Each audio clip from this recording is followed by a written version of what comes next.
Hello and welcome back to the 35th episode of the Dlsone podcast. I'm Adam from the Rubik's Cubed. I'm Jesse Hartnett, or JR Cuber. I'm Daniel Karnock, or Derby Cuber. And today we are joined by the two Steve G's, Steve Griggs and Steve Greer, our competition friends. Yep.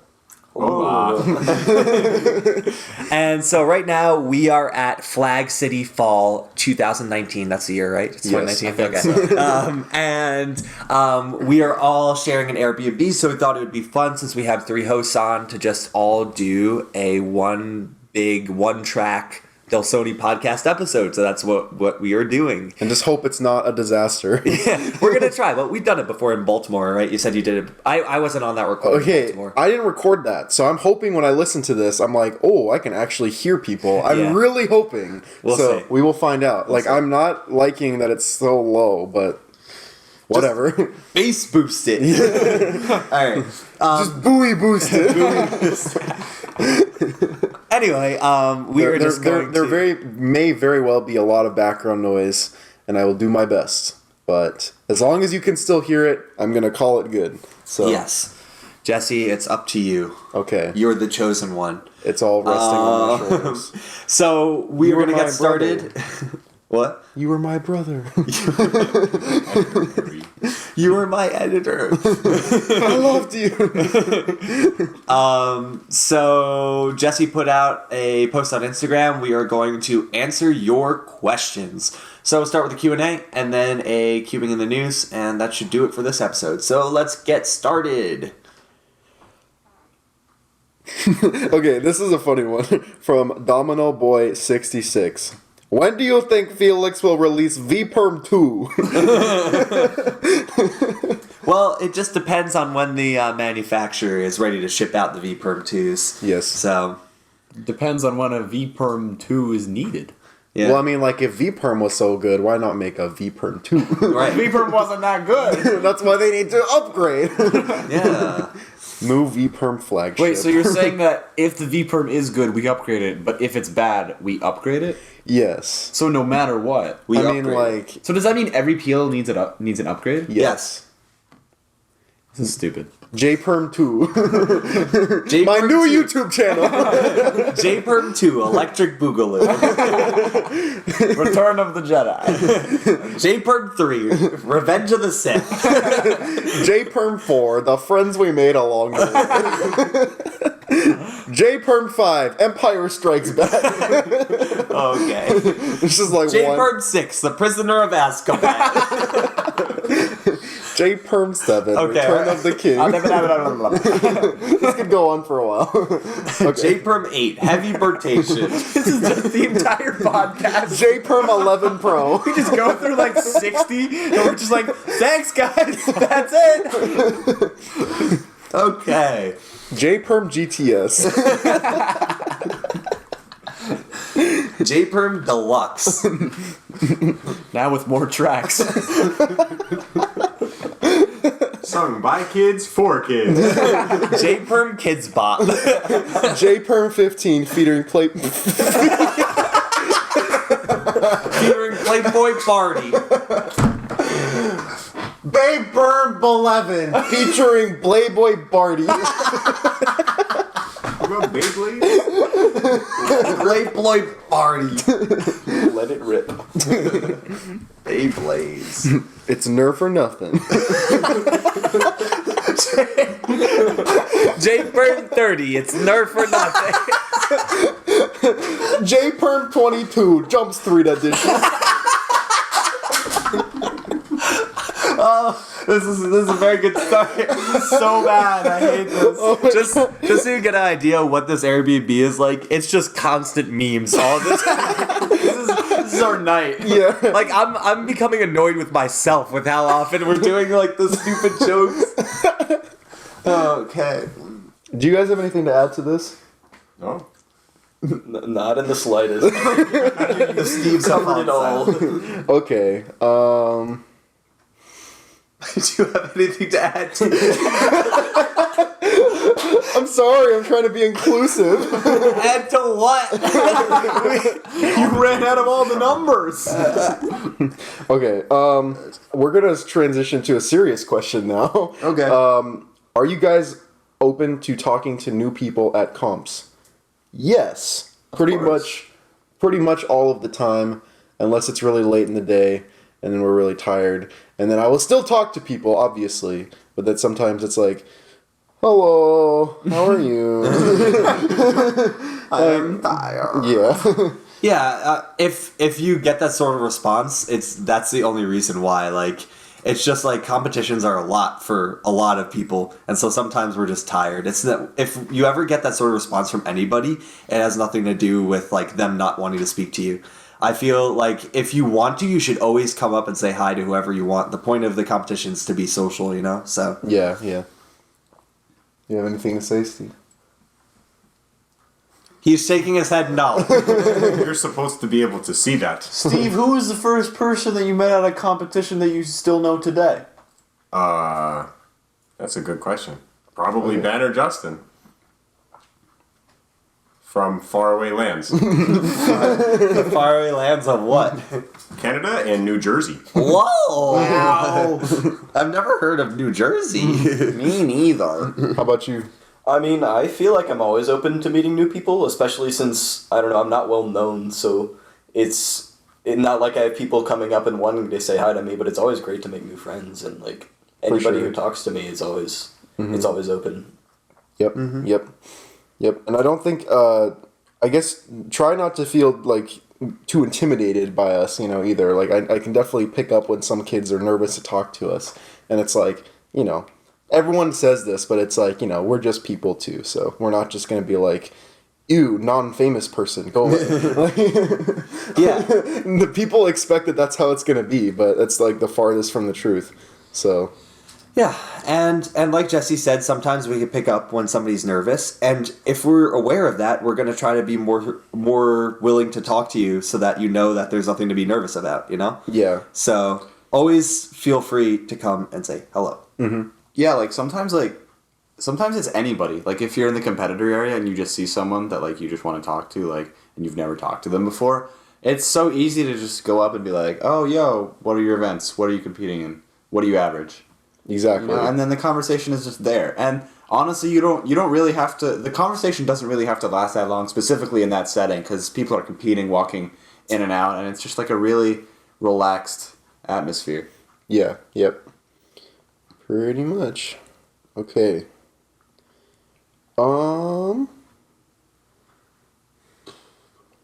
Next question. Will any of you in the near future see yourself quit or be forced to quit cubing? How would you take it if that happened? I don't think any of us would ever be forced to quit cubing. Like, that would never happen. But and also, too, we've talked about this before, and it seems very unlikely that any of us...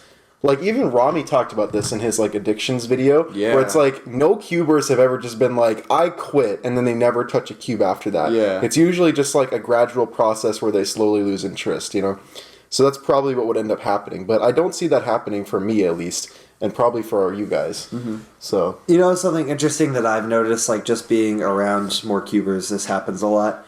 I realize that I don't really have that addiction component that most cubers do. Like, I don't pick up a cube every day, let alone sometimes for months on end.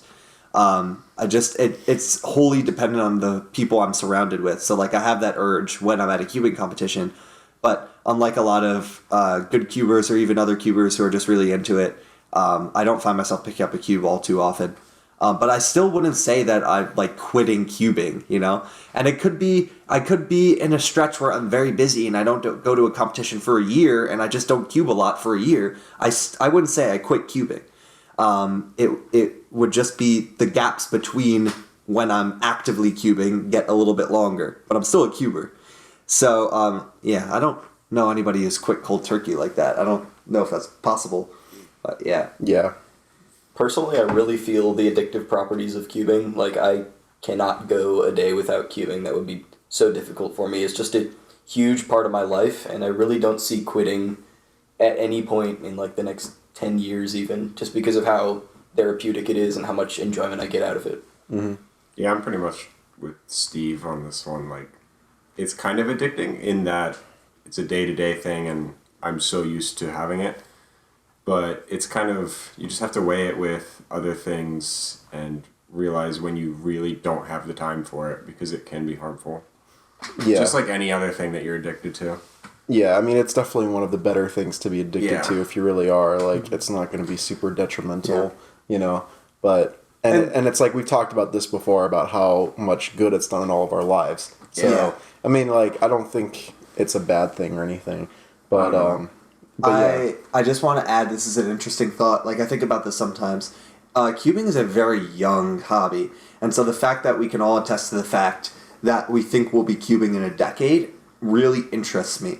Because it would be interesting to have an older generation of cubers, sort of. We have a little bit of that now. But, like, people who have been cubing, there are less people that have been cubing for a decade right now than there will be a decade from now. Like you know? the 04s versus the 14s. Right, exactly. Yeah. Like we don't I'm have actually- we don't have many cubers who started when they were 11 and are now like in their 20s. Right. Still active. Not And many. it would be very interesting to see a community where that is very commonplace. the crazy thing is to think about is I'm relatively close to a decade. I've been cubing for over 9 Yeah. years. Yeah. Oh my god. Your next birthday's coming up. next August will be a decade. Yeah.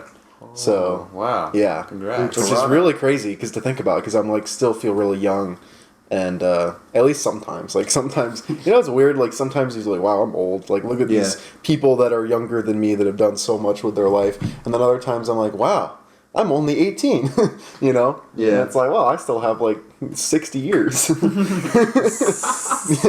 damn. Oh, that's a good way to think about it. North American Championships is going to be like your 10-year anniversary of cubing. Yep. Whoa. a little bit before, but close to it. Yeah, enough to be able to celebrate. call it that. Yeah, yeah. That's going to be We exciting. should get you a cake. Yes. Yeah. 10-year anniversary. 10-year anniversary. 10-year anniversary with my love, the cube. Yes. Okay. Well, let's see. Next question from Nathan. What was your worst choke during an official assault, and how many people saw it? Oh man. It's hard to say. I mean, it's probably for the ones that compete a lot. It's probably easier to answer that. I can think of a few, but I don't know what my worst one would be. I think the one that I learned from the most, so maybe also qualifies as the worst one. Not sure about if they're both, but I definitely learned from the most was Square One Finals 2017 Nationals. I on my very last solve, I did EP instead of CP. I was just really dumb, but it turns out after I did the EP, all I had was a J-perm. So Nice. I just tried to do that J-perm, but it turns out it still wasn't fast enough. And I thought I podiumed because I miscalculated. And then that, which is a separate mistake in itself, but it's just it built up my nerves and it like I learned a lot from it. Yeah.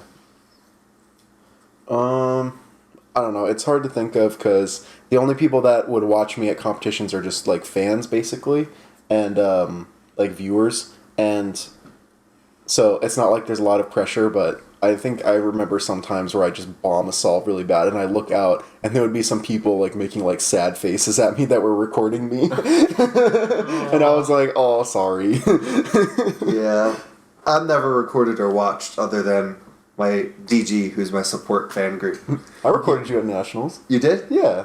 Did I ask you? I'm just gonna leave. Wait, no. I mean, like, did I ask you to record for me? No. There's no recovering from that. Oh, okay. Do I ask? No, I'm genuinely curious because like people don't normally record me. No, I usually try. And I usually try and record like people from our friend group at comps. oh, you know? okay. I didn't notice that. Thank Yeah. you. Yeah, no, but the point is, I don't normally have people watching me. Not that it matters. I mean, there was one round in nationals where I did a speed run of Pyraminx. Do you remember this? I believe so. think I yeah. did told the me average about as it. fast as possible. Like I sprinted up and took no inspection time and tried to do the average as quickly as possible. And I had a small crowd for that one because I was doing weird stuff like putting the backpack in front of me while I was. Yeah, no, I solving. was recording that Yeah. As far as mess ups, I mean, it's more of a long, slow burn for me. So like for Wow, that's so bad. wow, for 3 years I couldn't get a sub. I did get a sub 17. It was a 16.93 average, but that 16.93 3x3 average stood for more than 3 years, which was just like so annoying because I couldn't break it. And finally, I broke the barrier. And like once you break the barrier, you break it by a lot. So like last competition, I got a sub 16 even. So it was by more than a second that I broke it. But it was like. Nice. For a while, that was like my biggest failure. Like I knew I could do better than that, and I kept choking in the last 2 solves, and I couldn't break it for 3 years. So, Yeah. For me, it was probably my first sub 10 average failure. So nobody watches me, so no one really saw it. But that was probably my biggest choke. I had a 9 and a 9 and a 9 on the first 3 solves, and I got so hyped up, but knowing I was probably going to fail, and ended up getting a 12 and an 11. So then I had that experience and eventually got it a year later, I think it was. So I had that fail. Mine was probably my 3x3 average at Nationals 2019, because that was my first Nationals, and I was putting a lot of pressure on myself to perform decently. And Steve was filming me, actually, and he saw just my awful start, and then it got like a little better, but it really didn't improve my mood that much. Yeah. It's always frustrating. I was really hoping to break my sub 10. I was really hoping to get a sub 10 average at Nationals because I was like, I'd been practicing a lot and I was really feeling it. And then I bombed the average and I was kind of upset about it. But yeah. Oh well, Happens. it happens. You just gotta have to Like move when on. you break it, you break it. You know? It's sometimes it's just not your time. Yeah. Yeah. I want to change my answer, by the way. I've told this story before, so I'm not going to tell it in full. But my first nationals, I was solving, and Felix got called up next to me, and my parents were recording me, and I got super nervous, and I messed up, and he finished before I finished my solve, and I had been there for like 25 seconds, and I like messed up the PLL, and I had to start all over again, and I got like a 50 something when I averaged like 30. And that was like I was freaking out because I was like, oh my god, it's Felix, and it was 2014, and I was 14 years old, and it was my first competition. Yeah. Oh wow. Yeah. And my parents were watching me. The Felix effect. The Felix effect. It's got to be different to have Nationals as your first competition. Yes. Yeah. Nationals 2012 was From my there, it's first just, comp, yeah. From there, it's just downsizing to Yes. smaller and Well, it's so weird because my first Smaller comp was comps. Nats, my second comp was Worlds, Oh, wow. and then from there I started going to local comps. That's yeah. Yeah, it's mostly, I don't know if you've shared this experience, but for me it was just overwhelming just walking in there for the first time, not knowing yeah. anything. It's like, okay, what do I do? Like, Yep. and luckily I had DG there to like, because like he was the one who saw me on the competitor list, and he was like, oh, we're gonna meet up, don't worry. And then like from there, and then it's 6 years later. It's so weird to think about. Yeah. But yeah, it's lucky I had somebody there to show me the ropes. But Yeah. big competitions for first ones are weird. Yeah. Yeah, I don't know anyone from those original comps that I still talk to. I didn't meet you guys till like 2016 or so, but like my first comp was Nats 2012, and like the people I talked to there were like, the Algorithmist, right? Wow. And then like Jonathan, and that was like it. They were like the only people I talked to. They were like random people here and there, but that was pretty much it. I think I talked to Thross maybe. But yeah, it was weird. And then same with Worlds. Worlds I knew more people for sure. And but it was still kind of an odd experience because like my parents were like with me the whole time, because I was at Worlds I was 12 and at Nationals I was 11. So Wow. yeah. Wow. Yeah. So that was pretty crazy. And yeah, I mean those were two comps, my first two comps at over 2 years. Like I didn't go to any comps in between. So I didn't really even know what a normal comp was like for a while. And I had been cubing for 2 years before I even went to my first comp. So Yeah. I always think it's like there's a long period of time at the beginning where like I really didn't know anyone. I didn't do much. I just like had my 5 puzzles and I just solved those over and over again for years. That's weird because I didn't really consider myself fully into the hobby until like the Nationals 2014 was like the hook for me. I was like, all right, I'm a cuber. Really? Yeah. Yeah. And Which is weird because, like, literally as soon as I solved my first puzzle, I was like, oh, I'm into this now. I was like, this is a hobby now. Like, it was like an instant switch. It was, yeah, I don't know. Like, I didn't even have a real, like, collection started for a while. And I was so desperate for puzzles that I would make them out of, like, paper and stuff. Like, I would make those little, like, paper 1x1x2s and stuff. Because I was like, I need something. And then I remember, like, that Christmas, I got, like, a V-Cube 5 and stuff. And I was so excited. Yeah.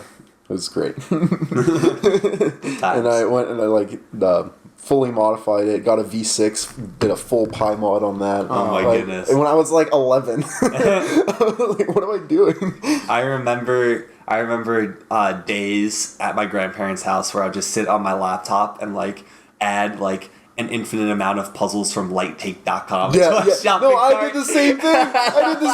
I used to make lists on my phone. Yeah, like on my iPod actually at the time of like, I want this puzzle. I want a ghost hand V1 and a ghost hand V2. Bro, I wish you could still buy all those 3x3s. Like, I need them in my collection now. Like, that's literally, I've been trying to go through and buy all the puzzles that I wanted when I was younger, but couldn't get, and now still can't get because they don't make them anymore. That's like a fulfilling prophecy. Yeah.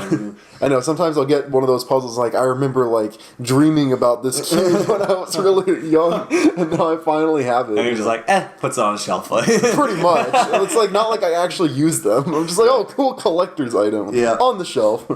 But, okay. Well, that's a pretty good answer to your worst choke. Okay, next question. What is the hardest event?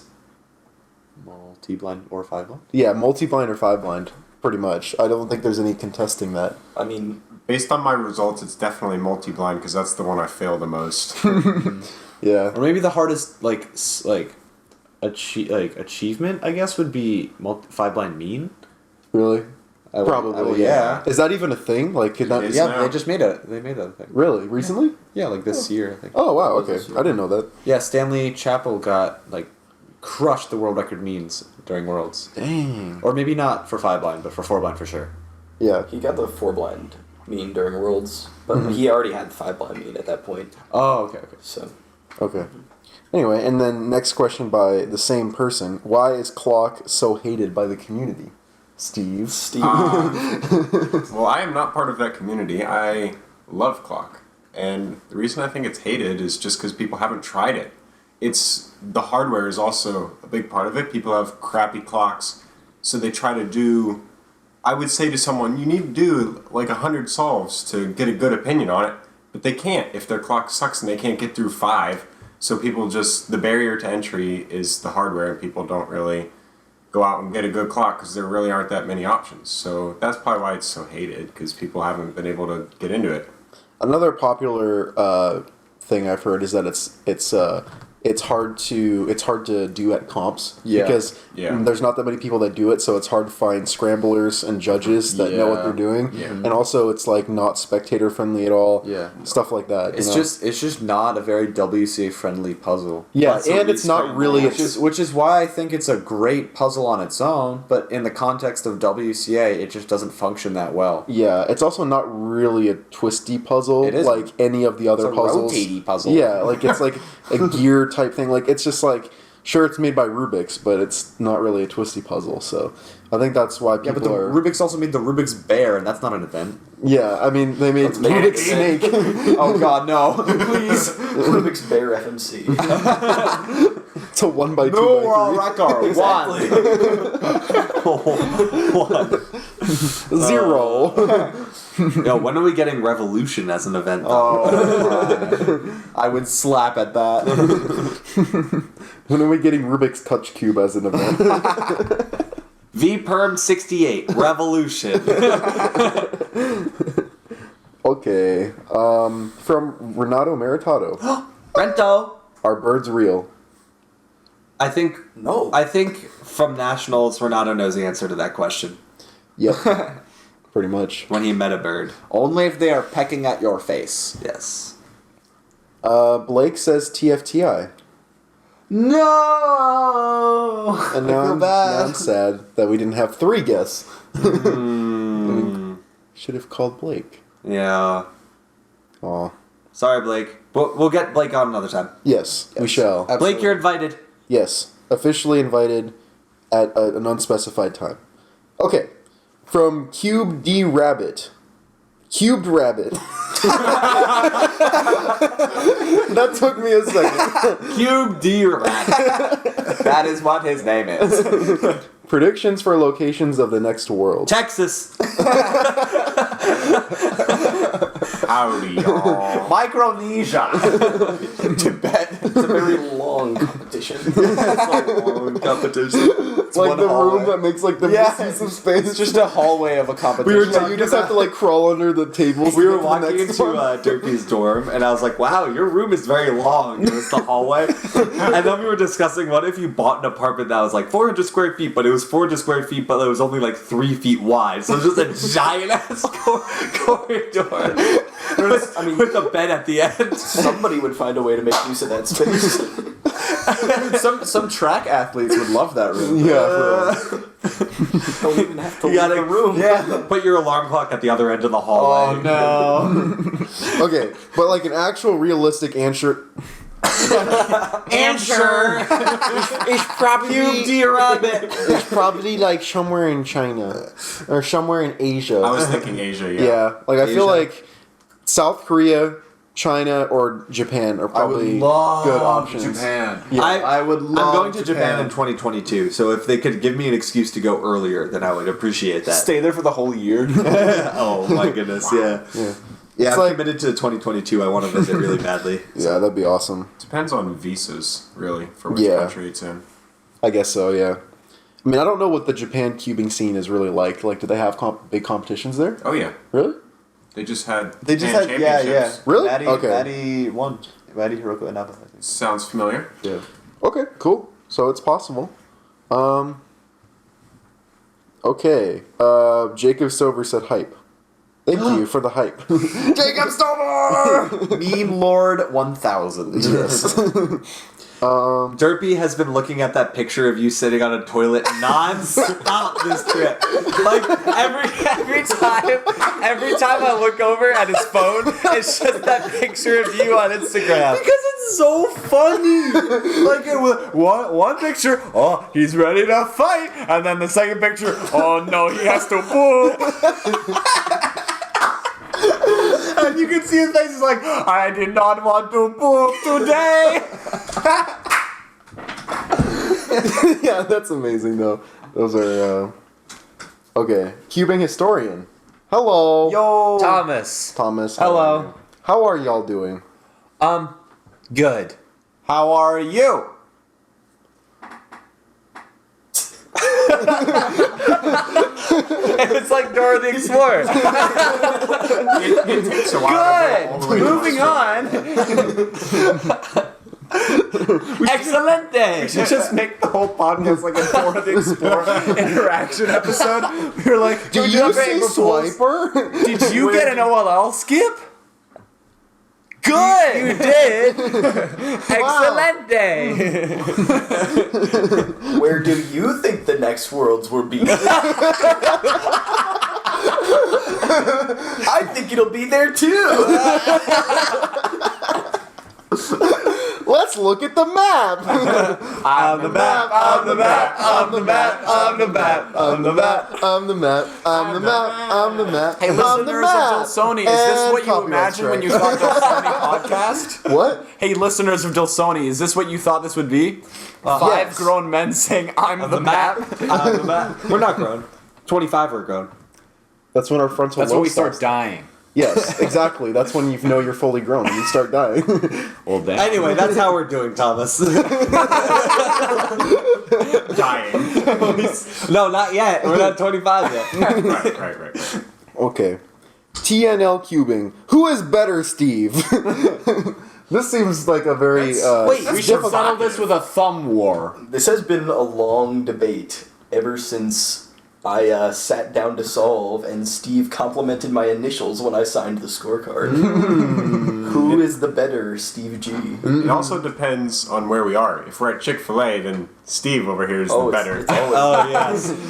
What is the name Story for the order? time. Steve. they get to me. What is the name for the order? Well, I can't say Steve.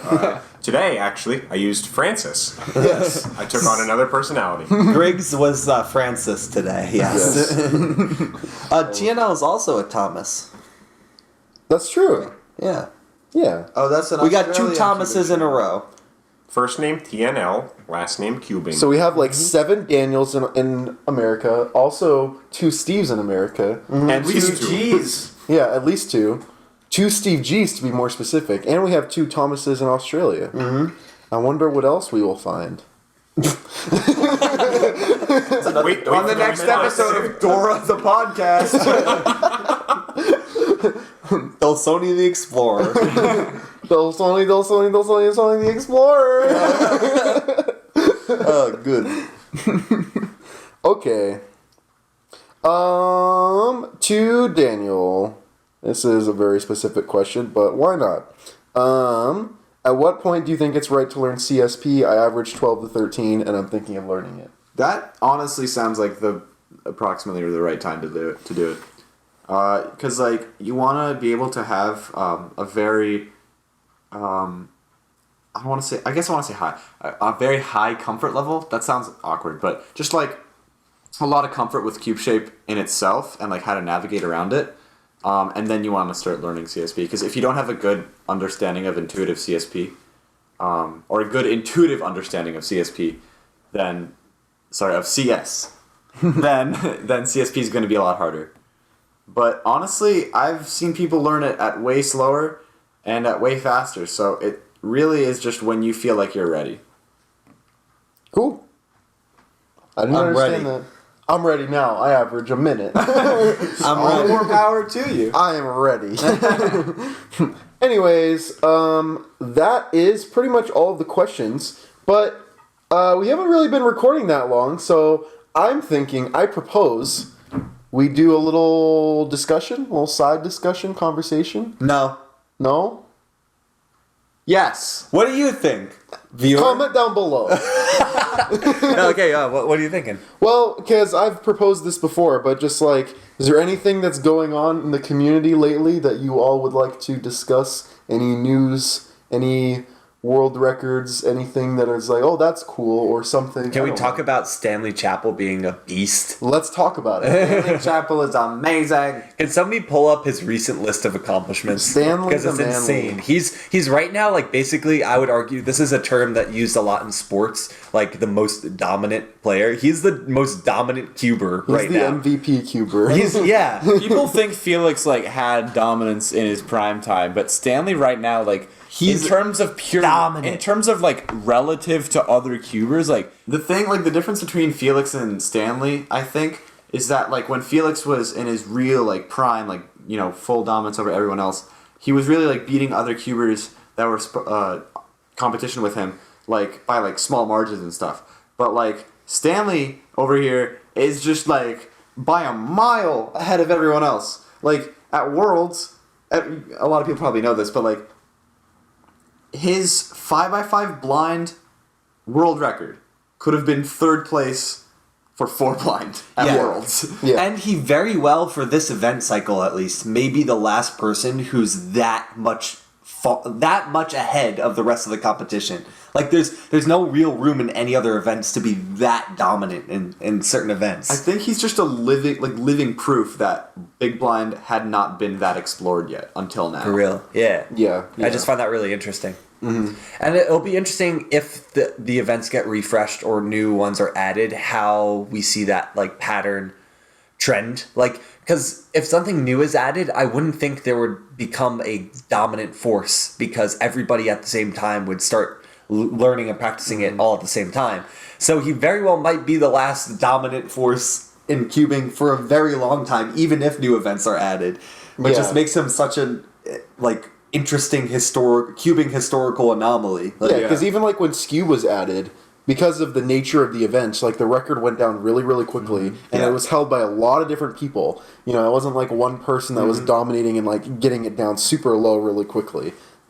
Like it would have to be one of those events that would take a very, very long time to fully learn everything there is to know about it. Basically, yeah. You know what could possibly have a dominant force if a team event is added? Yeah. That That's very true. well could If have there a were just dominant two force. people that had Right. like that were just crazy chemistry. really- yeah, just like the most incredible like teamwork ever, you know.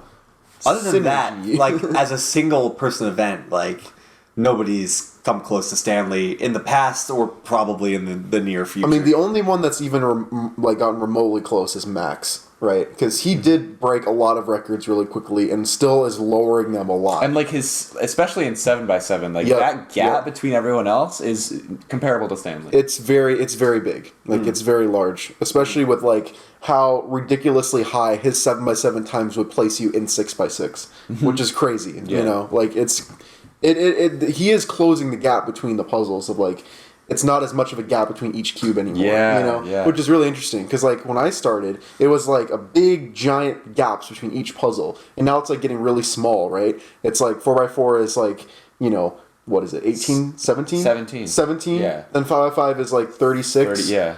And 6x6 is like 112, 113. 112. Do you think that'll ever get sub 1? It'll take time, but yes. Yeah, I mean, it's like I don't know. I remember when I first started cubing, like Felix had just gotten a sub 1 on 5x5. And I was like, whoa, that's cool. Yeah. Now it's like, oh, you got a sub 1? Like, welcome to the club. What took you so You long? might have made finals. Yeah, you might have made fun. Yeah. for real. Another interesting thing about Stanley Chapel is that does everybody follow the WCA page on Instagram? Yes. Do you see when they post like the world record announcements with like their picture? When 4 blind and 5 blind means became a thing, they posted like the world record holder, and it was just some person who had it already since Stanley had just been going for like singles since means weren't a thing, and he was just going for speed. And then within like a few days, they changed to Stanley Chapel because he just wanted it, so he went safe and immediately got them. It was crazy.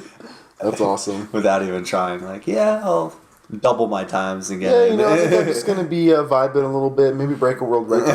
We'll see what happens. My favorite thing is to ask him after like he finished like at nationals. I remember asking him like, "Oh, how'd you do, Stanley?" And he's like, I don't know references for times, but he said like a world class time, and he's like, yeah, I'm a little bit disappointed. It was pretty good, and you're like, what the hell? He Like, talks so nonchalant Yeah. about his literal world champion, like multiple world champions.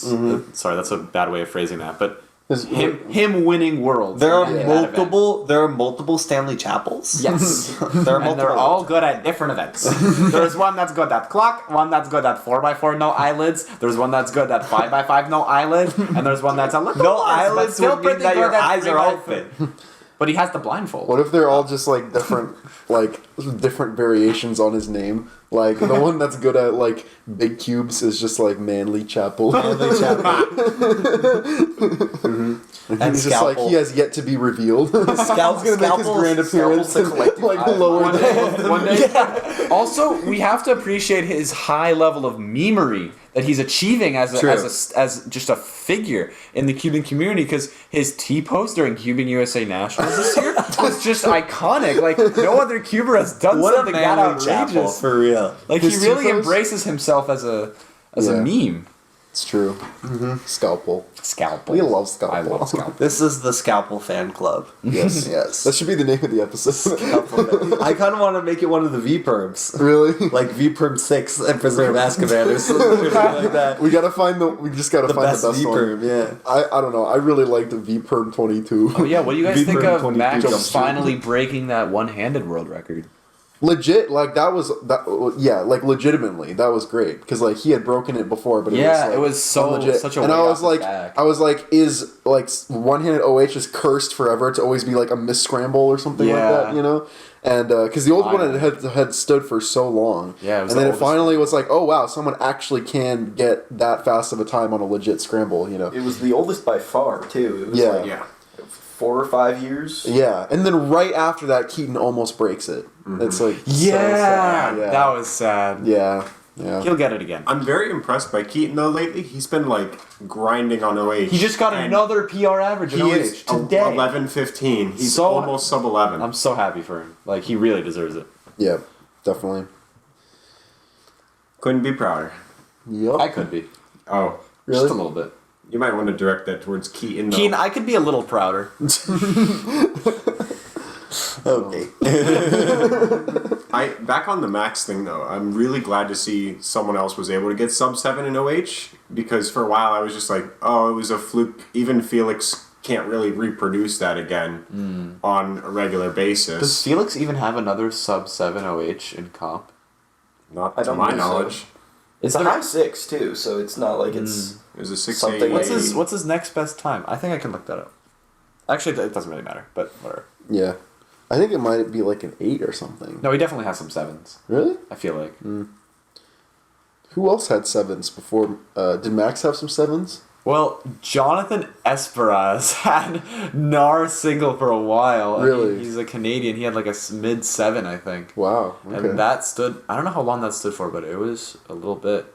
And Justin, did he get a 7 or an 8? Justin Mallory. I'm not sure. Didn't Patrick get one recently? He got a 7? A 7 single? Yeah, I'm fairly certain.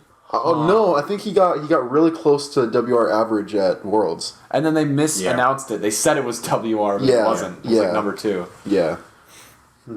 Okay. Anything else happening in the community that y'all would want to Feet. discuss about? Feet. Yes. That is my area of expertise. I got into feet exactly 1 week after it was announced that it was getting removed. Really? Is that actually official? Well, that's when they announced it was getting removed, and everybody kind of had a minor freak out for like a week, and then nobody talked about it. And Yeah. now that it's becoming like a real possibility, people are talking about it again, especially with DG's recent video. That Yeah. was really nice to watch, because there is, just like Clock, there's like a community of people who like feet and actually do well in it. And personally, it's the only event that I'm like slightly world class at.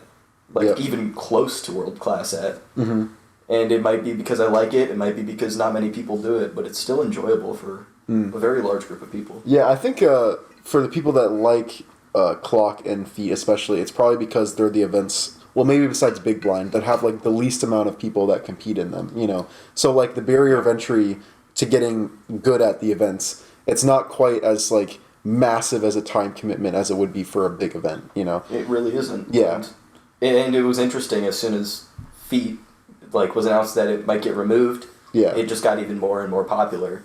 And, Yeah. like, Clock, I'm assuming, well, when these events get made fun of, they just get more popular. That's all it is. Yep. Yeah, that was a really good point about the barrier to entry. When I, started in Clock, and I saw my initial times, which weren't that great comparatively, and it was like, oh, that's actually a good ranking. And now I've really improved, and I can be like top 50 in the country in the US. And that just, I don't know, it's weird to say it, but it's like, it makes me feel better seeing that ranking on my profile as Yeah. compared to like, the other things are in the thousands, because there's just so many more people doing them. Exactly. Yeah. So I mean, I feel like that's a good reason right there, just to keep it. Like they may not be the most popular events, but it's like not every event has to be be at the same level of popularity. Yeah. So And I really just, the thing that irks me the most is the very selective people that point out, that are so strong in their stance on how it's unprofessional, because like the only people who have told me that are delegates. And I'm like, this is really, really ironic. Like, shouldn't it be delegates that are trying to encourage cubing diversity and cubing progression? And it's just sad to see that. I don't know. That's how I think about that. Especially with non-cubers, when I tell them I solve Rubik's Cubes with my feet, it's like, they're the look on their face is priceless. I know, They're just in disbelief. It's even more than blindfolded. Oh yeah. I say blind, and they're like, "Whoa, that's really cool. Can you show us?" And I say feet, and they're like, "We need to see this now." That's how I've actually made several of my friends at college. Since I was sitting in my room cubing and with the door open, and people would walk in and say, "Hey, that's pretty cool." And then I said I could do it with my feet, and they called like maybe 20 people into my tiny dorm room, and they watched me solve it, and they were all amazed. It was really fun. that's awesome. Yeah. Yeah, it's just like, a lot of people don't realize that, like, well, DG covered this in his video, so a lot of people will realize this as time goes on, but the reactions that people get from feet are literally never negative. Yeah. Ever. I mean, unless they're like, isn't that Well, hasn't- unsanitary? But like, I have never, and Yeah. I've never met anyone who has ever had an experience where a non-cuber has been like, you do it with your feet? Ew!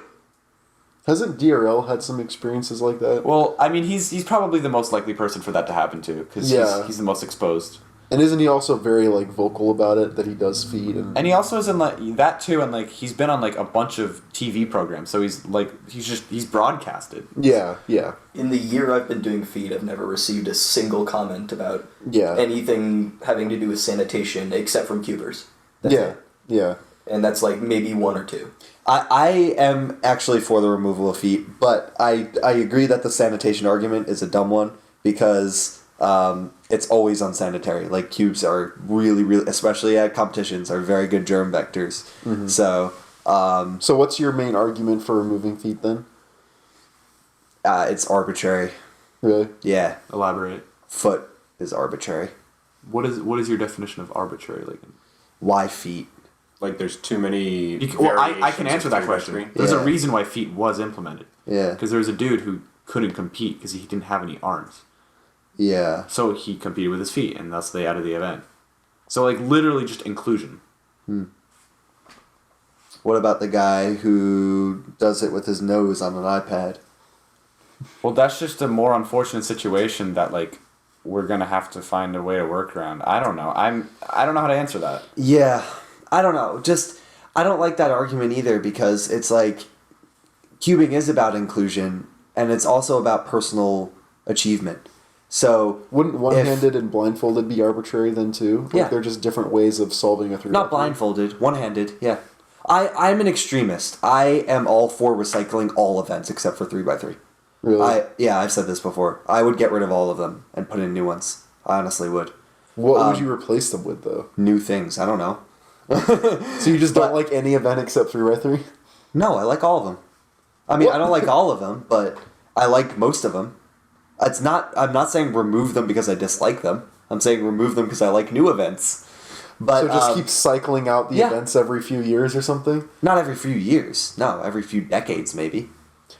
Well, I don't know. That's why, But- I think we have talked about this, where it would make more sense for there to be like different subsets of the Yes. WCA or something. You just start a new that, organization that do yeah. different types of events.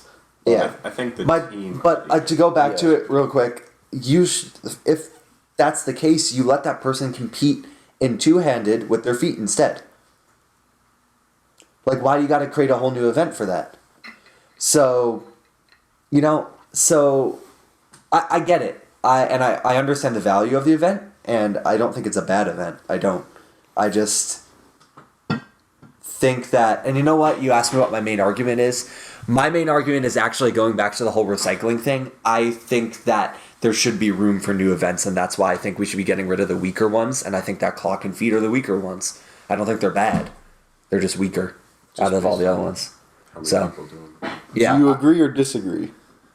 Personally, I just think feet hasn't been fully explored yet. Just like 4 or 5 blind, and Stanley Chapel being really the first one to get into that. DRL is so ahead of everyone. Yeah, there's a lot of ties to be made about DRL with And Stanley. there's definitely like people who could be good at feet who just haven't tried it yet because of maybe the perception around it or the fact that it's just really not on their to-do list. But it's an event that people could have potential at but just don't get into, and I think we should be encouraging that instead of removing it. I also don't think that in order to add new events, we have to remove old ones. Yeah. That's not true. Why? We're already at capacity for literal logistics for bigger competitions. It's just, it becomes too logistically difficult to add more events to have functioning worlds and nationals. You'd have to start deciding what events to have and what events not to have. And you saw with Northeast Championships how much of a mess that was. I wasn't there. Nobody was. That's the point. Oh. Yeah, people were complaining about the events that they had. That why do you have these events and not other events? Because there are too many events. So if you start adding new events, it's just a logistical nightmare. First of all, how do you make decisions on local competitions, which ones you have and which ones you don't? It becomes a harder balance. It becomes impossible to hold a singular event that event, meaning like a Worlds or a Nationals that has every single event in it. It's impossible at above 18, really, to be honest. Why scheduling wise? Why not just extend the length of the competition? More money.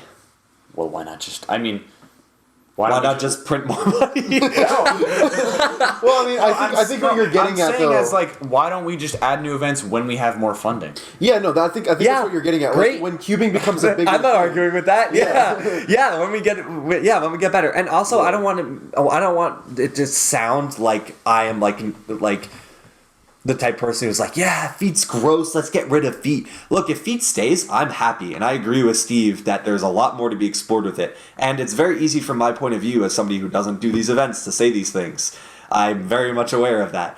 But have you done a feet average of 100? I've never solved one of my feet before. So. Bingo, your opinion is invalid. Got him. No, it's just, that's my opinion from the outside. Like, I very much value the idea of putting in new events. I think that idea is not explored enough, and so that's why I'm for certain event removals, because I feel like it would make room for new ones. And also, if we come across more funding, yes, keep feet, keep clock, and add new events. That sounds awesome. But we're not just going to come across more money in the next couple of years, so... Well, you never know what'll happen, honestly. It's maybe we get a sponsorship, better sponsorship from Red Bull. Like, Red Bull starts sponsoring the WCA. You never know what will happen.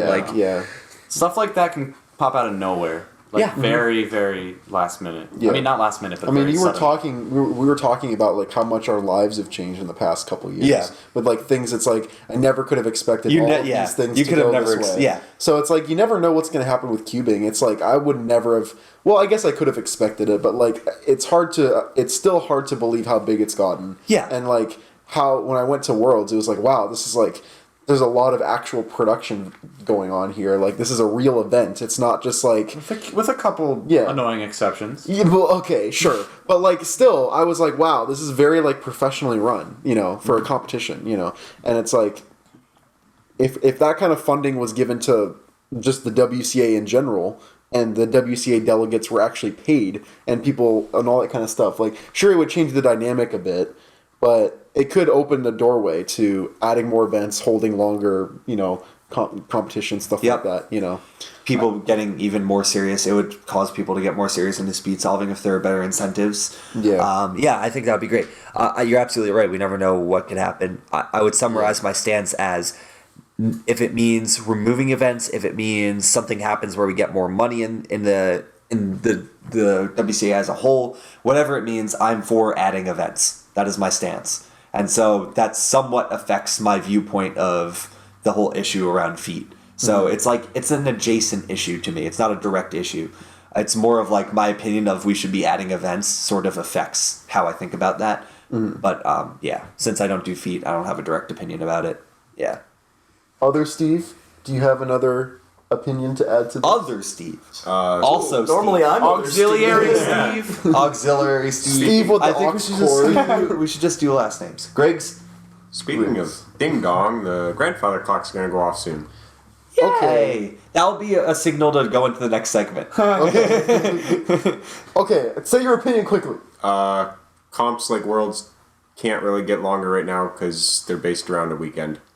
That's true. They would have to be based around like being a week long. That's kind of a weak If there was more argument, money in right? it, if there was more money in it, people would be willing to stay. Cubing is only a hobby, and that's what I think we're going to see change in like maybe the next 10 years is...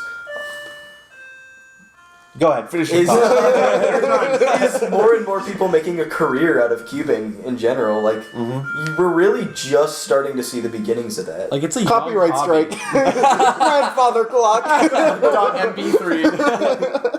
Oh no. Yeah, I think Copyright you're absolutely right. claim has been made by Kanye West. Also, the fact that it's centered around a weekend so that parents can take off of work to bring their kids because it's a very young hobby. If you start having... like Steve said, like incentives for more people to do it professionally, that means older people are doing it. That means that more people can give up a week of their work time to go and like compete, especially if there's money in it. So the hobby becomes older. Or I think we just the have to group becomes wait older. for cubing to be older. Yeah. Yeah. Because like if you look It's a young at hobby. like how old is gaming? It's getting younger too. Like Yeah. 30, 40 Yeah, years. so gaming's like 30 years, and only now in the past, I don't know, 3 to 5 years have we seen like real, actual like broadcast, professionally funded gaming championships. Yeah, that's been Yeah. increasing. Yeah. But I mean, its popularity has existed for a long time. It But depends how you. the popularity has been growing. It That's depends the how you thing. say real too, because now it's like real as in like bigger than the Super Bowl real. Like Yeah. it's real. So Yeah. I don't think cubing will get there, but like how you define real is probably by how fast it's growing. It also had to overcome a much bigger social stigma than cubing has had to. Yes, It's, I think the biggest thing is just that gaming was way more popular. It always was, always probably will be. And is looked down upon by a lot of people. Yeah, and that's the thing. There's a way more of a stigma around it. That's shifting now with esports, and people are starting to view it as an actual sport and an actual profession because people are making a lot of money from it and really getting like having these crazy careers from it. But it's like 20 years ago, it's like, oh, you sit in your mom's basement and play video games all day, you know? And it's like cubing. It's like there's a slight stigma, but really not.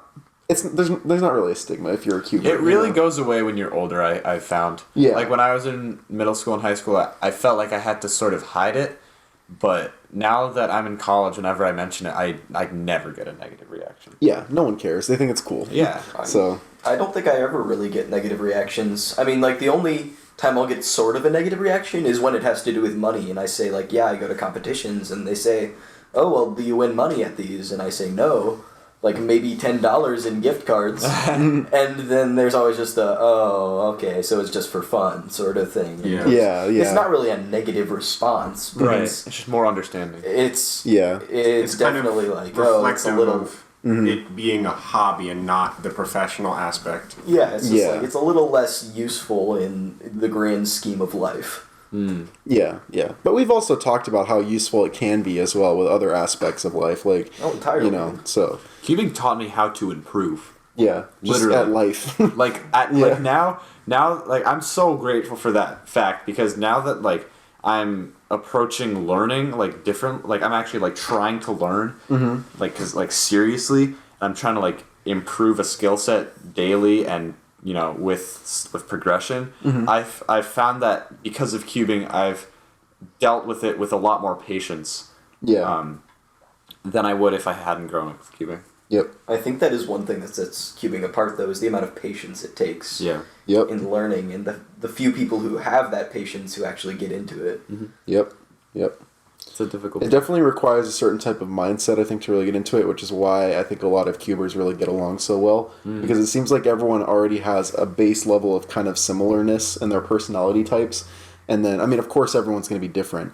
But, like, when you meet another cuber, you kind of already have this little bit of a connection. Just because it's like, just by both being into this obscure hobby, you kind of have, like, you can intuit a little bit of what they're like just from that, you know? And that makes it easier to start talking to them. So I find that, I think that's why it's so easy to talk to cubers, for me especially, you know? Yeah, I think it's like one of those things where like if you both find out that you both have it in common, it's more of like it's relaxing, like it eases you. Yeah. Rather than like if you're a soccer player and you meet another soccer player and you're like, oh, it's, you know, just a Or it's like, soccer- oh, what team do you play for? yeah, it's like you might be my rival or you Yeah, know? yeah, exactly. It's like there's really no rivals in cubing. It's like other than ones that kind of people make up and do for fun, you know. Yeah. But yeah, it's a like DG was talking about. It's how it's like it's really strange that cubing is as competitive but also as social as it is, you know. Yeah. Where it's like no other social event would you leave and have like a definitive ranking of who was better than the other person. Where it's like you leave a party, it's like 7th place, Steve. This was the whole thing where DG and I were trying to organize a competition in my hometown, and the person in charge of the giving out the rooms at the library was like, well, we don't like winners and losers. And we're like, it's really not about that, though. It just happens to have a ranking. Nobody cares about that. And we didn't get the venue. That's very sad. It'll be interesting to see how that evolves as money becomes bigger in cubing, because then money's a motivator, and money is gonna cause a lot of people to get angry about their results if it means they get paid less. Oh yeah. That's true. Okay, now it's time for cubing in the news. Yes. So even You though- as host can continue. Thank you, Jesse, for supplying the questions. So, unfortunately, DG is all the way in New Jersey and couldn't make it here. So, he sent a link for Cubing in the News, and we're going to carry on his legacy. Now, this is an old one. He sent me a link to the Wayback Machine. So, Oh, man. this isn't even on the internet anymore. But it's called Rubik's Cube Tournament at Greenfield Community College. Should we go like paragraph by paragraph, just rotate? It's actually really small. Also, do Oh, you have really? a year from where the... Oh, okay. 2014. September 27th, 2014. Do we just want to have someone read the whole thing then? Yeah. Steve? Let's split it between our guests. One, two. Wait, Okay. Steve. You want Griggs? We'll take the first two, if you would like. My eyes are blurry. Greenfield, Massachusetts. On Saturday morning, Greenfield Community College hosted the Rubik's Cube tournament. The Rubik's Cube. The only. If you aren't familiar with the Rubik's Cube puzzle came about... Alright. If that sounds strange, it's because it is. It was invented by a Hungarian sculptor, Erno Rubik. Wait, did they spell Is Rubik right? sculptor the right? Okay, yeah. Yeah, they did. I thought I saw a I thought he C was a in there. math If you are familiar with the math Rubik, professor. Wait, okay, yeah, no. He was a math professor. He Yeah. wasn't a sculptor. He was not- Two the others- Rubik's give it Cube to puzzle others. came about. I was like that. I did my job. The third one, yeah. In order to solve the puzzle, Good start. the player has to enable each face of the cube to be consistent with each of the 6 colors. Enable. Yes, enable. Start sequence. Enable. Into the mainframe. I'm in the mainframe. Access granted. Green side. Enabled. Parents and children attended this fun-filled event. The competition winner was Kevin Costello III from Great Barrington, KC3. Massachusetts. Kevin, spelled with 2 I's, Kevin. has an average solve time of 7.8 seconds. Nice. Wait, what competition? Good job, Kevin. Greenfield Community College. So a very short but sweet cubing in the news about Yes. Kevin Costello. Kevin Costello and how Costello E! Enabled the 6 and how he sides. enabled the 6 sides. What if they In put order like to solve the puzzle. Sponsored. Wait, no. At the end of the article, it's just like sponsored by. How do we want to do this? It's like Sponsored by. Subway. Thank you. Subway. This episode is brought to you by. Subway. Wait, I gotta get up real close. Do you want to tell the story? Sure, I'll tell the story. Do it one more time. This episode sponsored by. Subway. Okay. So I was just eating McDonald's with my friends from college, and my roommate. We're just silently eating, and my roommate just all of a sudden goes, Subway. Like, just like that. And I thought this was hysterical, because to me it sounded like a toddler's first words. like, you know how parents, like, talk to their kids, like, even if they can't talk, right? They're like, I don't know, what do we want to... We'll name this kid Jared, right, for somebody. Like, Jared, where would you like to go eat, Jared? And then I imagined a kid who's never talked before looking up at his mom and going, Subway. Mom's like, Wait, what? I did. I'm sorry, I did have to name him Jared. Yeah, and those are his first words. And I'm going to McDonald's. Do you want the hamburger? hamburger. Hamburger. Subway. Subway. Anyway, on that note, that we will end the podcast off here. Nice. goodbye. Perfect sense. That's one I'm of those gonna try- things that made sense, but was just a little odd. That's how we like it here. On that note, we have to announce our next guest. Drum roll, please. It's gonna be Blake. Yay! Yes. What's his last name? Thompson. Right. Wow. Sorry, What a Blake. friend. I forgot. I'm sorry, Blake. Alright. But Yes. Blake, he posted on Instagram that what did he say? He said TFTI. Thanks Thanks for the invite. Oh, So he really that made wanted- us feel really sad. So We are want hoping Blake on. we will talk to him tomorrow and hope that he wants to be on. Yes, but we're not recording tomorrow. Imagine back to back. Yeah. Yeah. Yeah, we have to drive back. Yeah. Anyway, that's about it for this one. If you have any comments, questions, or suggestions, you can leave them down below, and that would be much appreciated. Like, share this video, and follow us on social media in order to be awesome. Don't forget to subscribe. Thank you for listening. Okay, bye. Our next guest is, drum roll please. Perfect. Subway. Do that.